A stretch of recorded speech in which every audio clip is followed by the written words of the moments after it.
The ego structure is Yeah. really programmed to do for self, to be an individual, to have your free will and do whatever the fuck you want, love who you want, all this. And we need less of that. We need more of listening and accepting and humility and following that truth. But we don't even know what truth sounds like or looks like or feels like anymore.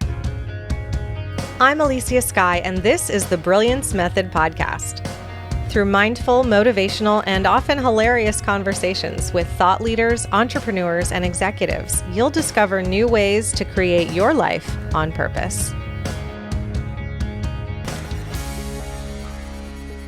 Hello, my friend. Welcome to the Brilliance Method. I'm so excited today to welcome the amazing Erin Patten, who shared with me that thriving as a Black woman in today's corporate and entrepreneurial spaces is a journey full of unique challenges, but it doesn't have to be a lonely one. Erin Patten is dedicated to helping exceptional Black women align their professional ambitions with inner peace and purpose. With dual master's degrees from Harvard in business and public policy, and years of experience leading corporate teams, she understands the pressures of leadership, personal grief, and societal barriers firsthand. Her journey led her to the transformative power of metaphysics, a practice that blends ancient wisdom with modern strategy to unlock the divine potential within. So it is no accident that she is on this show. And through her work at the Meta Business World, Erin specializes in guiding high performing Black women to rise above burnout, conflict, and organizational dis-ease. And this woman is brilliant. So if you are listening and you are not a Black woman or do not identify as a Black woman, stay present because you are going to be inspired and motivated. She empowers her clients to overcome systemic challenges and navigate male dominated industries through tailored coaching, emotional healing, and strategic insight. When she's not coaching, Erin can be found pushing herself at the gym, which you can see on her Instagram, exploring new destinations around the globe, or raising her amazing son, Harlow Hiru. Everything she's built is proof that you don't have to settle for surviving when you were born to thrive. Welcome to the show, Magic Woman. Yes. Oh my God. That was such a beautiful intro. I'm like, I need to copy and paste that for myself. I will send it Thank to you for having you. me. Thank you so much for having me. You're welcome, my love. And it was so fun to be on your show, which I will link down in the description for this as well. Erin and I went live. We went deep. We talked about a lot of compassionate communication and how to avoid getting fired or canceled. And it's Yeah. such a great conversation. And I love your show and I love what you do. I love the world that you built. I love what you stand for. And, even though I am not a Black woman, it just felt like it was right for us to connect and be in each other's business worlds. So thank you, honey. Thank you. And Yes. You're so welcome. I want to kick it off by asking, because this is my jam, what inspired your metaphysical path? Ooh, I love that question because it enables me to tell my story in a way that I would never have a chance to tell it because the metaphysical journey certainly is just my life journey. And I feel like people think that spiritualism has to be attained somewhere in the Himalayas or with a yogi in India or somewhere in like Bali, which would actually be really fucking nice. You know what I'm saying? Yeah. But in this day and time, like that's just not how God wants it to be for us. Like you mentioned this on my podcast that people in the West are overcoming or are called to overcome egoic issues. Mhm. And for me, you just read my bio. Sound like that bitch got a lot of ego. Two masters from Harvard. Okay. That's a lot. Two Ambitious. undergraduate degrees from University of Texas. Okay. Who am I trying to prove myself to? Exactly. And I felt like this was essentially my life is that I was constantly wanting to prove myself, my intelligence, my beauty, my reason for being to other people. And when you're choosing that path, obviously it gets exhausting, it's, unfulfilling, and it's incredibly miserable. And so by the time I graduated from Harvard, I was all of those things and more, including close to suicidal because I was in a toxic relationship. I had unexpectedly lost my father. My mom was had attempted suicide, and I was left to try to build and hold together this familial structure, my new business that I had launched by myself. Wow. And I didn't have Harvard don't teach that. Don't Right. nobody teach you how to hold your life together emotionally, you know, mentally when everything falls apart and falls away. No one teaches that but God. And so, that's when my spiritual journey began, when I started to question my reason for existing. Like, why am I even here? Why is all this shit happening to me?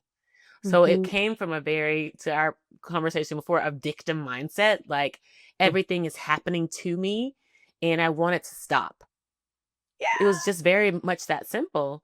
And so the only thing that I knew that was beyond me that could control these things was God.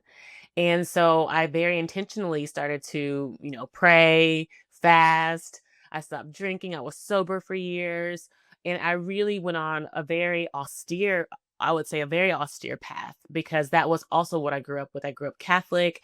I grew up, admiring nuns and priests who took vows of celibacy and vows of this and vows of that for God. So I thought that that was the path for me to be closer to God, was to just punish myself, of Hmm. course. Ooh. And so, and that a lot of that continued. Like, I started doing yoga teacher training. So in my yoga teacher training, I would go to yoga every day, sometimes twice a day. I became a Tai Chi master. I would do these 180 bows every morning with my Tai Chi group. So I had a very, if you will, punishing approach even in my metaphysical journey, my spiritual journey, because that was what I was very comfortable with. And it signaled to me that I was disciplined and I was committed and I was going after something, and those couldn't be further from what God desires for us in our path. But it felt right for me. But as I was doing these things, so much was coming out. I was starting to experience emotions. I was starting to experience new emotions like anger. I don't know how many of y'all have seen Inside Out, but I literally cried watching this Disney movie because it was so much like my experience, not knowing how to manage these different personalities, if you will, Yeah. which many of us have, particularly as multidimensional beings. That's what being multidimensional is that you exist in many different forms. And they all have different personalities and different interests and different experiences to bring to your soul's journey. And all of these things were coming out, and I didn't really know what to do with them. And was just learning how to manage what I was feeling because it was uncomfortable for me to feel.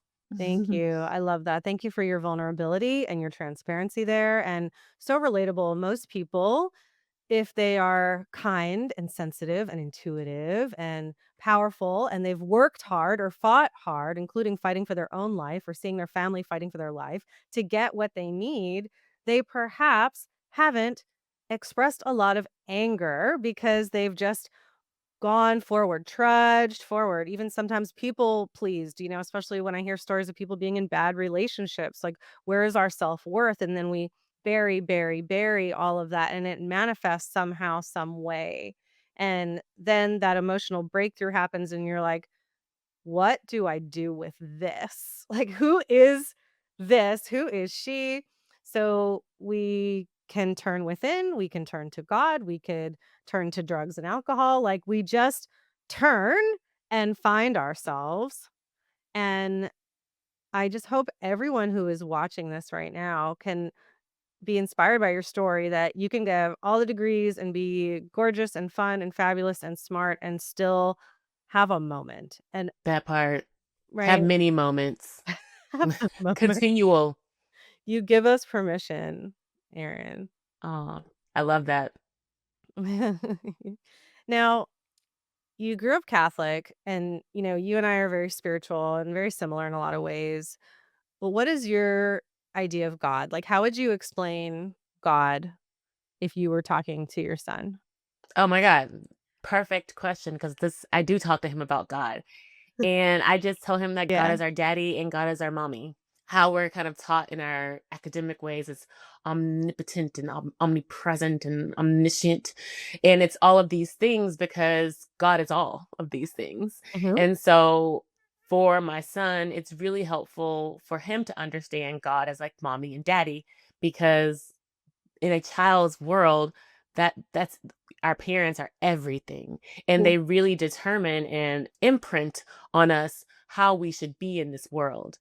And for all intents and purposes, you say I'm vulnerable, so I'm gonna be vulnerable. Harlow's dad is not physically present in his life. Mhm. My dad is not physically present in my life. Mhm. So me and my son have something in common. So when he has these moments where he's longing for his daddy, I can relate to him, Mhm.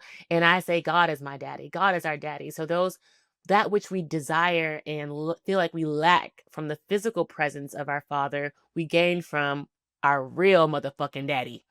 You know what I'm saying? Like someone who actually can deliver on all of those things that we desire.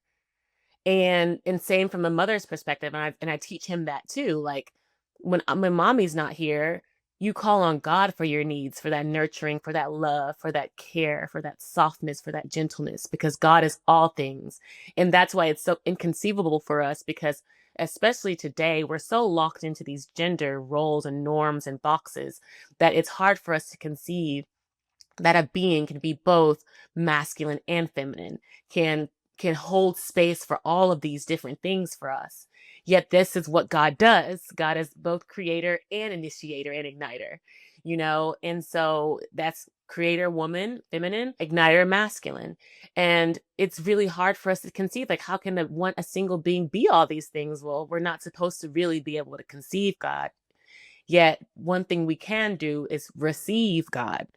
And so this is essentially what I teach my son. I love that. Oh, Mhm. honey, we can't conceive God, we can receive God. Mhm. I'm gonna write that down. Yeah, I just made that up. That's going on my Post-it wall.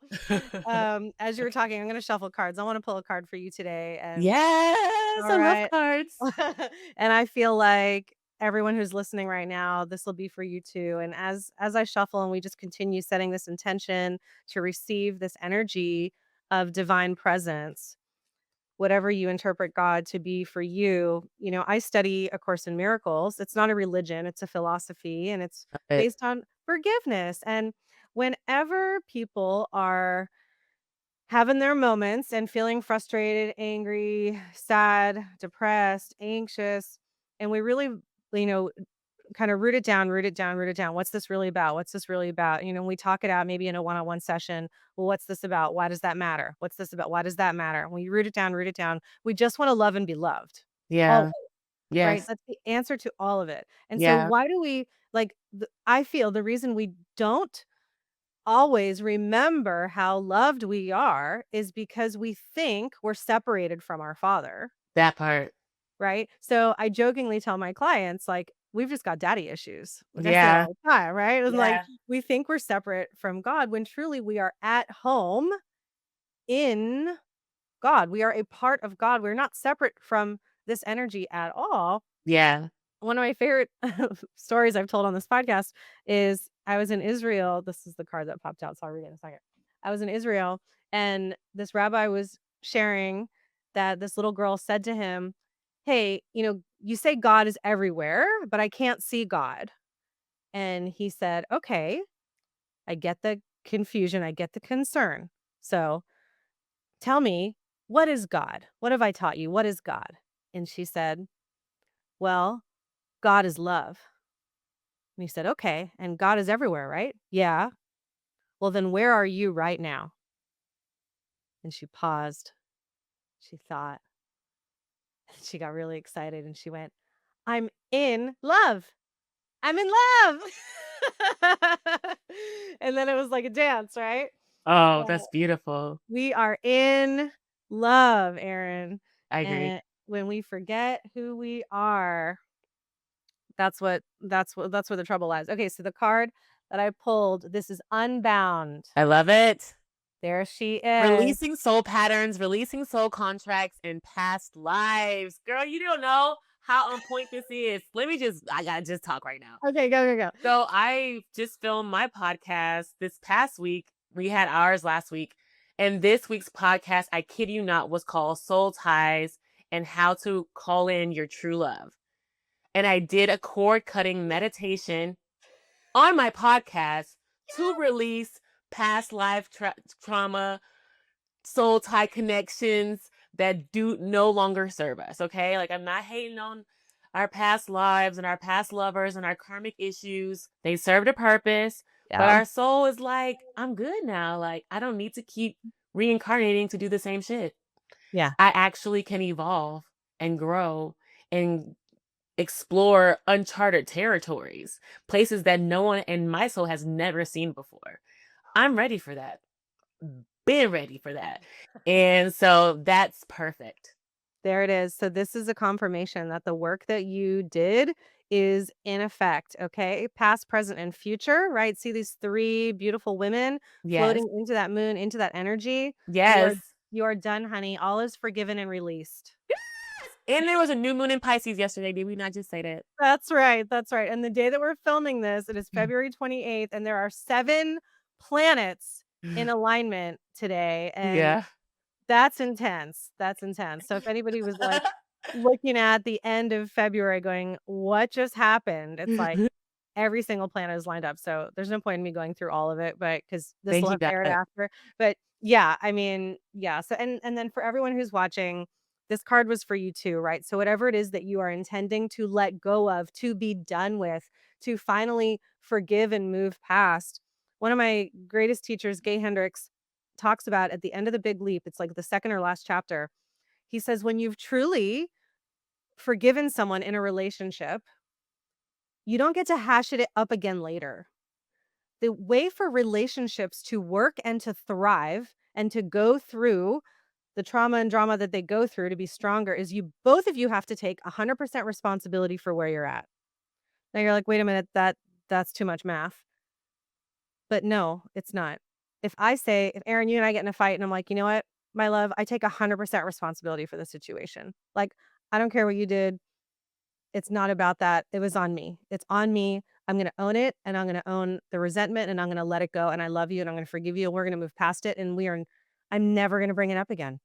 And if you were to say, "And you know what, Alicia, I take 100% responsibility, and I love you, and I'm not gonna hold any resentment, and we're never gonna bring it up again." That means we can never bring it up again, right? It's not this thing that we get to, like, flare up later and break up over again, like, it means we've truly taken 100% responsibility and moved through it. So that's part of true forgiveness. It's part of true forgiveness. I love it. Yeah, honey, you are unbound. Release soul patterns, contracts, like, be done. End the cycle of reincarnation.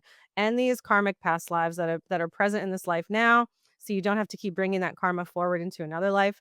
And if God says, "Hey, Aaron, you need another go around," just let it be a princess life. Just like, Yeah. right? I get to choose that. I get to choose what I want now. I don't have to be bound by like you said, the covert contracts, unconscious contracts. It's almost like a prism, you know what I'm saying? Like it's all of these things. It's me not having the agency to move in that which God has for me. Yeah. But now I'm sovereign and now I have the ability to align and I choose in this way. And this probably what got me fucked up in the last way. I was using my free will.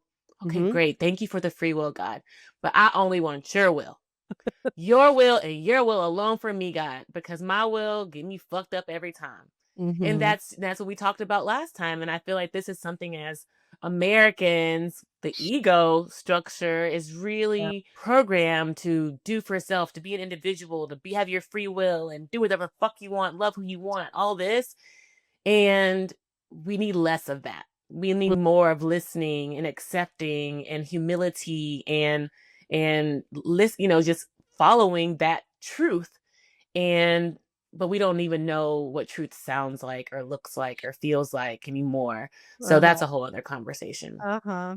And what if the all that free will that we think we have, what if that's all bullshit? Yeah, it is. Right? What if the script is very much outlined for us? Yeah. Okay. And we are here to show up and fill in the blanks and freak out and love and explore and fail and laugh and grow. And our true free will is our perception, how we Yes. see the world, how we talk about our life, how we Yeah. love and let go. Our Right? expression, Yeah. our expression in that outline. Yep. There it is, Oh right? So God. That's it. That's what I want. like, we can just let it be easy, and I think you're right, people fall into this path of despair when we're trying to control the narrative over and over and over, so that surrender that you just committed to, like, I feel it in my heart and my bones, and I'm sure everyone listening does too, like, yeah, what if I just get the fuck out of my own way and put the wiser, smarter beings in charge and just show up and do what I feel motivated and inspired to do from a place of love and joy. Yeah. And I'm happy to talk about how you do that because a How? lot of people want to do that, but they're Yeah. like, how the fuck do I just surrender? Okay. Well, you got to develop a very close and trusting relationship with God. Mhm. How do you do that? Talk to God. Just like you talk to your mama every day, or you talk to your man every day, or you talk to your woman every day, you gotta talk to God every fucking day, all day. Yeah. And that's something that I, even up until recently, did not do. Of course, I would say my prayers and I would, oh God, like, please help me. Like, I remember saying my prayers, let me have patience and wisdom. Like, it was almost like, who, who is Like you're that? bargaining, I right? don't know who that girl is. You Yeah. know what I'm saying? Like, I'll help you out here. But God is like, I literally have a prayer. I have like a ritual that I walk through, of course, just to center my beingness. But then I go to God, like, this is going on in my life. I need you to be with me. I be Mhm. real as fuck with God. Like how I be talking to y'all right now. I'm real as fuck Mhm. with God. I Mhm. cry. I yell. I get angry. God loves that. God loves that. Bring your problems to God, not to your man. Bring your problems to God who actually can do something for you. Yeah. Who actually can get the man out your life. Maybe the man's the problem. You know what I'm Mhm. saying? Mhm. Go to God every time. Yeah. And I promise you, whatever you're going through will show up that day. It It is does immediate. happen. It's amazing. It will happen immediately. And you will just be like, "Oh my God." And then you'll come back the next day, okay, well, God, like, well, like, thank you for that. Well, and then there's gonna always be another challenge.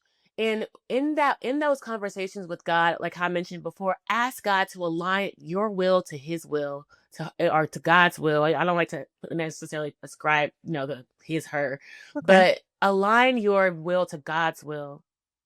Ask God for protection in your path too, because you will come up against some energies that are going to be caustic, that are going to be triggering. Ask Mhm. for protection in those moments. Ask for God for the right words in those moments. Even in that moment. Oh my God, what do I say? God, help me with my words. Real quick, that's a thought. Yep. 3-second thought. And I promise you it'll flow. It may be uncomfortable, but it'll come out and you'll have that relief. Okay, at least I said it. Okay, and you can breathe and okay, I'm still alive, you know? So, cuz a lot of this stuff is karmic. These are karmic, like we said, karmic patterns that we're trapped in, that maybe in a past life speaking our truth actually got us killed. Mhm. I've seen that for myself. Me too. And so being able to speak my truth is actually a very scary thing because of the fear of being killed. That's a reasonable fear. Yeah. Yeah. And so when you're gripped by that, you have to understand that this is something way bigger than me and I'm in a situation now where I have to protect myself, but it's not life or death, but it feels that way and it's okay. Hmm. And so these are tools that I've used, especially more recently, that have really accelerated my desires manifesting and my life just having much more harmony because I go to God every morning and I talk to him just like I do my best friend. Like I'm getting chills. I Mhm. love God so much. If I did not have God, honestly, I have nothing. I mean, it's like not having God. That's like not even like for me, I can't even conceive that. Mhm. But it honestly has to be part of you. God has to be part of you. You are, and I call myself a goddess. Like I am a goddess. Like I am God. Like Yeah. I am an incarnation of God. I am a literally extension of God. Mhm. So for me to not honor that every day, speak over it, speak to it, then what the fuck am I doing here? Mhm. Wasting a lot of people's time. Yeah. Mine, most importantly. What I love and respect so much about you, Erin, is you have, like, just this amazing education and background and history and resume, and you're a badass and a powerful speaker and an amazing coach and very successful podcaster, and it's like, I got not only do I not have shame about how spiritual I am, but, like, I put it at the front of who I am, and I want everybody to know, and again, like, it's just what keeps coming through. You are here to give people permission, Erin, and you're here to give people permission who are, like, very corporate to lean more into their spirituality, and people who are lost and scared or want to unlife themselves, like, lean into their spirituality. Like, you're just opening that door for everybody right now. And Yeah. just Yeah. thank And you. it's nothing wrong with that unlifing piece because it's like, it's all a game at the end of the day. Like, say that does happen because sometimes it does. You're going to come back and hopefully this plants a seed for you to be able to recall in that next iteration.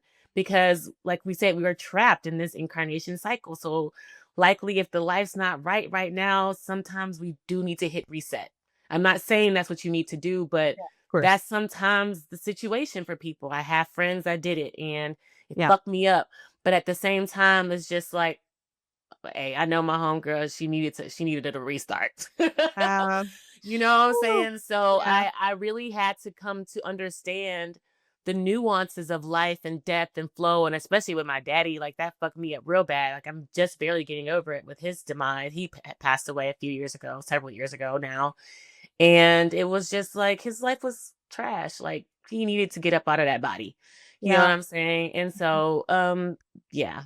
So There it is. that's a little piece to that. No, it's important to hear, and there's a series of books by a man named Dr. Michael Newton, and his first book is Journey of Souls, followed by Destiny of Souls, and then he basically teaches you how to do this hypnotherapy process where you go to your superconscious, which is different than your subconscious. Your superconscious is your life between lives, like where we're hanging out before we come back, right? When we see our life review and all those things you hear about in NDEs. Yeah.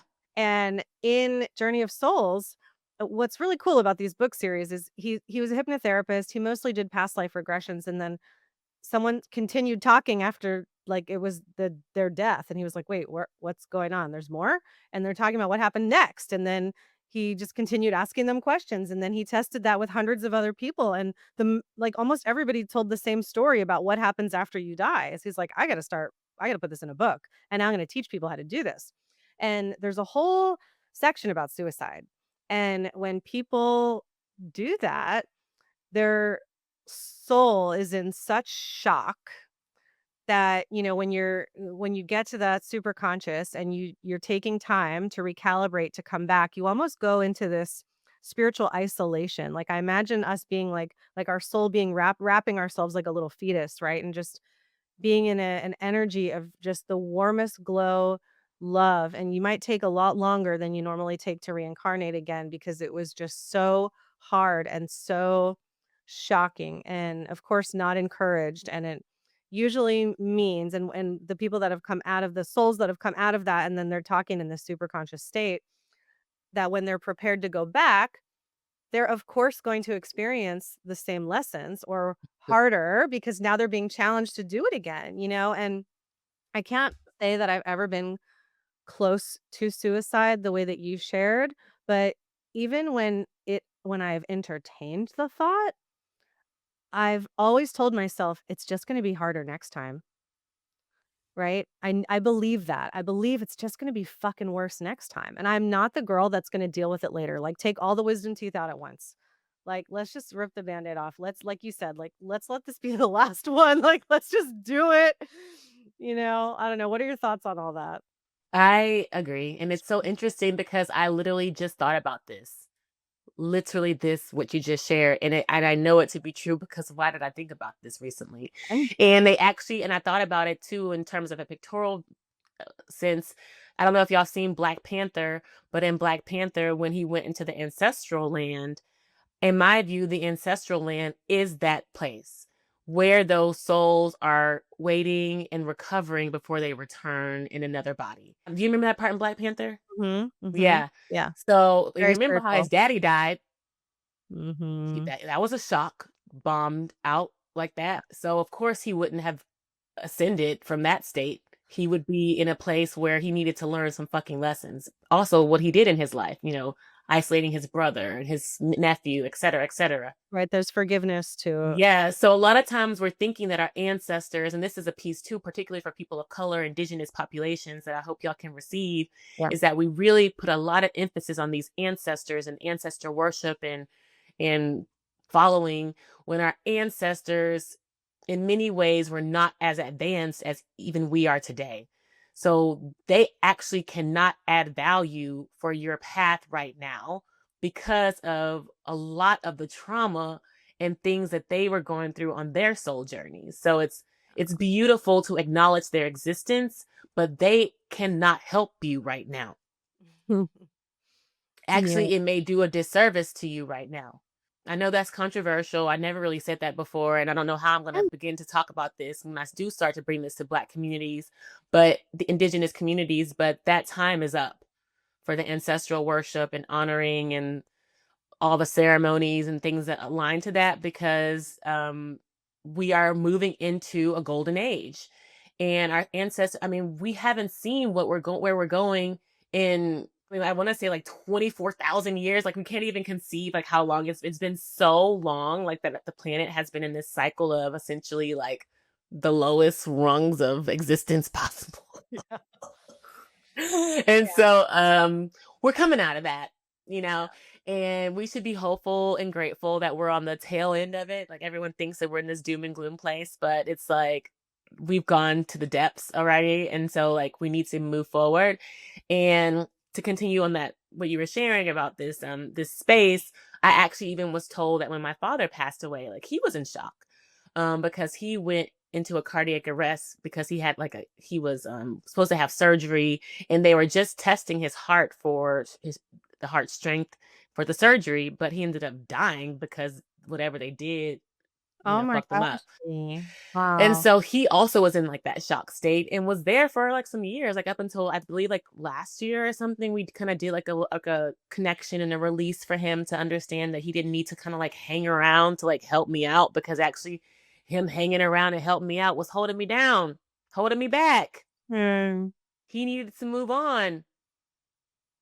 His wow. energy was no longer helpful. And that's the thing, my energy worker that I apprentice under, she doesn't call herself a medium. She'll be on the show one day, but yeah, there's so much truth to what you shared, and I'm glad that you're talking about that because I've often felt like not completely connected to my ancestors and my lineage and at the same time I also feel a lot of pride. I'm Jewish all the way back. Like all the way back. My sister did a 23andMe and it just said Ashkenazi Jewish like forever. There's no break in the chain. I'm like, "Oh my gosh, like we were enslaved in Egypt, like we like the Holocaust, like all sorts of shit, right?" And I have a lot of pride of being a Jewish woman and like that's all wonderful, but I don't feel like I'm carrying that pain forward, like, I'm not connected to the pain of it, and I don't feel that it supports me, and I don't ever talk about that, so thank you for shining a light on that, and, Yeah. as I think it's okay, like, it's okay to not and it feels weird to go, "Well, wait, I have no break in the lineage for thousands of years in my DNA, but I don't feel the pain of it," and when I flash back to memories of past lives, I really only have 1 or 2 that stand out to me in being Jewish. The majority of them, I'm in Egypt, or I'm Black on a slave ship, or I'm in the Bahamas, or I've a life on other planets, like, so many different things, being burned as a witch, hung as a witch, all sorts of Same. right? It's like, that's the karma that's playing out in my lifetime right now, Same. right? Same. Uh, so what's interesting man, you should meet up with my Vedic astrologer and do a 5 karmic past life reading. It's really interesting, and like when we have these past lives that are present, which also makes sense to not feeling super connected to the pain of that ancestry and that lineage, these are the lives when we chose from our super conscious state to come in and be Erin and be Elysia and have this weird fucked up life and grow and hopefully be a light to others. The stuff that we're working out in this lifetime is those things that are left over from those other lifetimes that are incomplete. Mhm. I don't feel like I have a lot of those left from my Jewish lifetimes. Maybe I do. Yeah. Maybe I'll work them out next time, but in this lifetime, I don't feel it. And so I just get to feel like proud and loving, which is good. Um, and I wanted to say my energy worker I work with, when you're talking about talk to God, when you sit to meditate, you tell God, I am worthy. And when you tell God, I am worthy, God says, as you wish. Like every time. Every time. So I know I went on a tangent, and then I kinda wrapped it up with where we started, but, like, It's okay. I all that. actually just wanna respond to that really quick, and then we can go to your question because I too don't feel connected to me, my Blackness. And this is why it was so shocking. Well, it wasn't shocking, but it in many ways, it wasn't a surprise because of obviously I'm a Black woman, but it became like, okay, when it became my purpose, it was really revealed to me that I meant to be a mentor or a teacher to Black women because I never really felt super connected to this Black identity. Mm, And that's okay because like you said, I don't know what my past life 100% has been in terms of like me incarnating as a Black person or a melanated person forever, forever, forever. But in this life, I know that I chose this particular path, first of all, because of, I think, the the debt, the karmic debt. Like I, in many ways, my soul wanted the most challenging game, if you will, or yeah, level, if you will. yeah. Good for and you, that's fair. And so this bloodline that I have, which is the Black identity, for me, arcing back all the way to ancient Egypt, East Africa, I know that for a fact from my bloodline that this would be definitely a hard path, but it would also accelerate me more to the top. So by having such a debt, then I have the ability to have that amount exponentially of gain, if that makes sense to the people listening.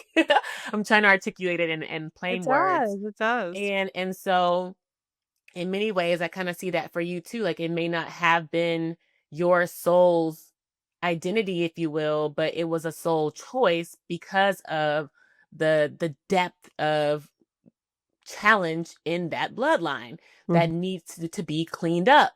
And this is essentially what divine beings in human form have come to do in this day and time are to clean up the shit from the human race Mhm. has been built up through these tribal wars, this all this stuff that's been happening in the human collective that has in many ways destroyed the dimension. And so divine beings in human form are actually not human beings. We are divine beings in human form who've taken on, like I said, the DNA structure and the lineage that which we are experiencing in the human collective, yet we're able to lift it up and bring it up consciously because of our divine lineage as opposed Mhm. to our human lineage. Right, So I our hope dharma. that makes sense to your viewers. It does, yeah, you're talking about our dharma, right? We're here for a Yeah. purpose, and Right. you explained it beautifully, and thank you, and for anyone watching, like, you don't have to feel bad if you don't connect with this whatever it is, and it doesn't mean, like, it doesn't mean we don't, we obviously do, like, Erin is very proud of who she is and who she helps and where she comes from, and so am I and my family and my godparents' family who were in the Holocaust, and, like, I'm so proud and honored that I chose this lifetime, but it doesn't mean that that's my torch to keep carrying, Mhm. and to a certain to keep feeling that pain, right? We are Yeah. empowered to not keep feeling the pain of our ancestors, and Yes. through that, we're empowered to transform and alchemize this new story, right? Take those stories and go, okay, now let's show up as these incredible divine beings, expressing ourselves as humans and Mhm. do great work in this world. So, I mean, you more or less already answered what I want to ask you, but like with so much happening in the world, why is it that you focus primarily on helping Black women? Because I am one. There we go. And I speak and teach from personal experience. Mhm. And me talking to who I used to have as my target customer, a white 40-year-old male, of course I can connect to him, but I cannot always relate to him. Mhm. He can easily connect to me. He can't always relate to me. Mm. So, why not make my journey that much more easier in terms of the message I have to give and the transformation that I'm seeking in the people that I'm serving to find someone that I can connect to and someone I can relate to through my own lived personal experiences, which are the most powerful tools to use in that transformation journey. And so I feel like for me to work with Black women, it just is like such a healing thing for me because I am them and they are me. And it's really just that simple. There it is. So, not everybody is gonna have that story. So if you're Mm, watching this and you're like, "Wait a minute, but I work with kids. I'm not a kid anymore," right? But you can tune into your inner child. You yeah. can find that connection point. So I think that's really a beautiful thing, and I think it helps in business. Whoever it is you serve, whoever it is you offer and invite and sell to, you find that deep connection as much as you can. People buy from people. They don't buy from businesses unless it's like Yeah. a huge brand, right? Yeah. And so your clients and your audiences get to see themselves in you. And even just by you doing this beautiful work, this mission you're on, like someone like me can still see myself in you and be like, I Yeah. love your show. I want to be on your show. Let's Yeah. talk. That's awesome. That's super awesome. So it's like, we don't know, and I know there's a lot of men who listen to our shows and like, it's cool. Like these are progressive spiritual people that just like Yeah. I've more definitely had men be like, I must be a Black woman entrepreneur because everything you're speaking to resonates with me. there it is, right? Like our soul might identify as something else and that we are at the age where we are here for it. Okay, love. Yeah. Well, as we start to wrap up, a lot of people are going to be huge fans of your show if they're not already. My audience is going to be embracing your podcast, The Meta Business Millennial. And and selfishly, I want to ask you too because you're a few steps ahead of the game for me. Could you share a little bit about your podcast journey? Like what inspired you to do it and how have you built it and what are you doing next? Oh, I love this question because I don't get a chance to talk about it much. Talk about it. Yeah, I launched my podcast 2 years ago, a little over 2 years ago, and I started with the intent to educate people around people who were doing business in a spiritual way or spiritualists who were doing business. So it started with me doing interviews only. So for a whole year, I listened. I listened to other people's stories, oracles and energy healers and tarot card readers and acupuncturists and All our you friends. name it, I interviewed them, and it was all over the world, people from Australia, people from Europe. I don't know how I found these people, Israel, Bali. I found all these different people, Canada, and they were just so eager to share their work because no one really was listening to them. Astrologers, I forgot about that. My own astrologist I interviewed. I was just really inspired to introduce the world to the opportunity of doing and earning money doing spiritual work because so often I believe, especially at that time, it was not so popular. This was just really post COVID that people were looking at spiritualists kind of like Miss Cleo, like, give me $5 and I'll tell you your Yeah, fortune. I'm from Florida. I know her well. Yeah. And that's cool. Like she actually was a genuinely trained priestess. I actually saw her story. I mean, it got commercialized, blah, blah, blah. But these are real gifts that people should be compensated for actually now and into the future. And that's how it started. And then it kind of got to the point where it was like, well, I've heard enough. I actually want to tell my story. So then I started channeling my podcasts and just coming to the camera, no idea what I was going to talk about, and I would just talk about leadership, about professional challenges, about my own life journey. Like especially the first few episodes, I just spill the beans. It was like my real world confessional room I created. And it felt Trouble. so good. And then it evolved from there when I started to get more clarity around my audience and what they wanted to hear to now structure my podcast, which Elysia experienced You're so around. organized. You've got a Yeah. team. You got graphics. We had 2 meetings. Now I have like planning meetings before my podcast. I'm Oh, putting together an outline. I'm like I said, this past week I did a meditation. Now I think on every episode I'm gonna start doing a meditation because oh. Erin, it's a meta business. Don't forget the meta. Tation. Don't forget the meditation. Don't forget the spiritual. And I'm teaching, teaching, teaching, but I'm not helping people ground. Mm. So that also was a realization for me. So now I'm going to have annotations every episode. So it's really an evolution as I evolve. My podcast has been. And no, I don't have sponsors yet. No, I don't have ads.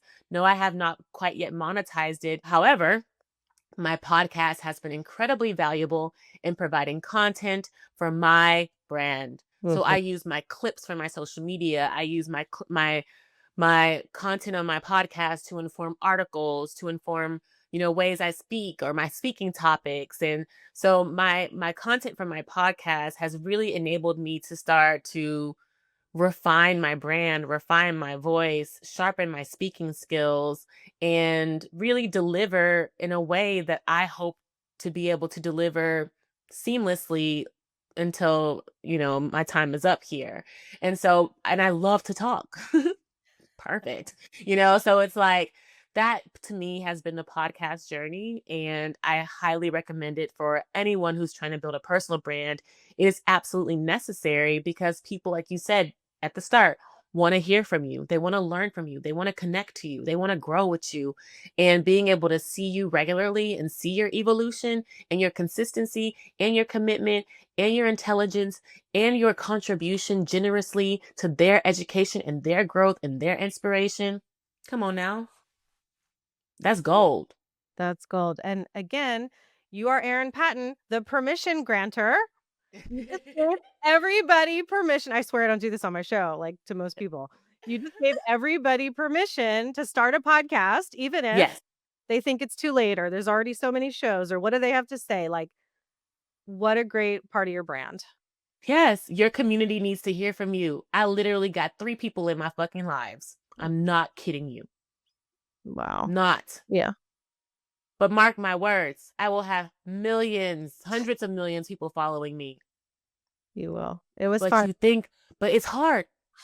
Last year, I will never forget when I started doing mine, but my solo cast, I remember several times shutting down my computer and sobbing Why, babe? before my podcast. Why, God? Why I gotta do this? Why I gotta do this? Because I would be so gut wrenchingly shameful and insecure that nobody was seeing me. Ooh, poor baby. That no one saw me, that no one was watching me, that no one cared what I had to say. How I was so wrong. Yeah. And now look at me, Mhm. still the same viewership, still the same situation with a whole different mindset Uh-huh. because I know why I do what I do. People are not ready to receive what I have to give right now. But Erin, I need to be prepared because actually where I'm going is so much higher than what it is right now. I need to prepare myself. Like I just told you, I've had many iterations just in 2 years. Yeah. So I need to be prepared from when the people are ready. And So you're think about this as your preparation. yeah, and you're It's evolving it's your again. training ground. Not for people to be seeing you and liking you and commenting about you. It's for your training, your growth, your evolution. That's why I do it. There it is. Do you know how many monthly streams you get?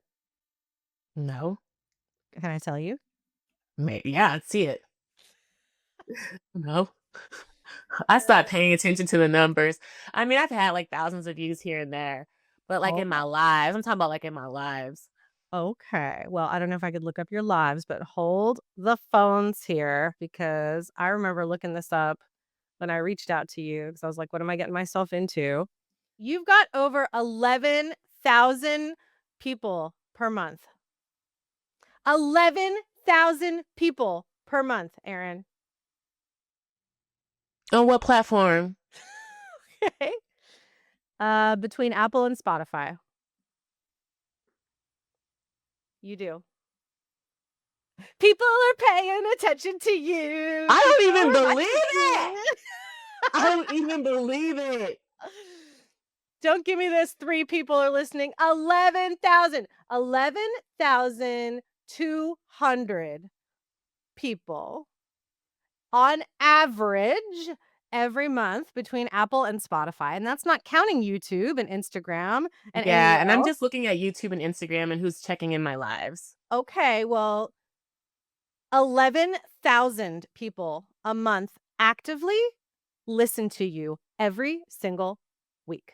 Wow. No pressure, babe, but you're a fucking rock star, and I am Like, so glad that you know this. I just shine a light on you. Go walk around with a peacock like you're like a peacock today with your tail all spread out because you fucking matter and you are making a difference, okay? ErinPatten.com, Instagram, I'm Erin Patten, LinkedIn, I'm Erin Patten, YouTube, I'm Erin Patten, and you're probably already one of the 11,000 people listening on Apple or Spotify. Welcome to the show, honey. This is your time. that part. Thank you, God, for that truth, because I was sitting here speaking of false.